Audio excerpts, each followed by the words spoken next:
হবে অর্থনৈতিকভাবে। আর ডোনাল্ড ট্রাম্পের ইতিমধ্যেই আমেরিকায় কোনো রকম গ্রহণযোগ্যতা নাই, তার গ্রহণযোগ্যতা আমেরিকাতে তলানিতে এসে ঠেকেছে। তাই দ্বিতীয়বার যুদ্ধ করতে গেলে ডোনাল্ড ট্রাম্পের পক্ষে রাষ্ট্রপতি থাকা অত্যন্ত দুরূহ হবে। সুতরাং ডোনাল্ড ট্রাম্প কোনোভাবেই দ্বিতীয়বার যুদ্ধ চাইছেন না। ওদিকে বেঞ্জামিন নেতানিয়াহু তার যুদ্ধের ভারী প্রয়োজন।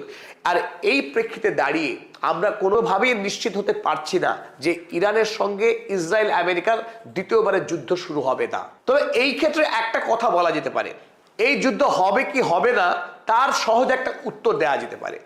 কে কার চাকর? ডোনাল্ড ট্রাম্পের চাকর বেঞ্জামিন নেতানিয়াহু, নাকি বেঞ্জামিন নেতানিয়াহুর ভৃত্য বা কৃতদার চাকর ডোনাল্ড ট্রাম্প? যদি ডোনাল্ড ট্রাম্প এই যুদ্ধ অপরাধীর চাকর হয়ে থাকেন তাহলে যুদ্ধ অবশ্যম্ভাবী, যুদ্ধ আবার হবে। আর যদি ডোনাল্ড ট্রাম্প এই নরকের কীটকে নিয়ন্ত্রণ করতে পারেন তাহলে যুদ্ধ হবে না। এইটার শেষ রায়।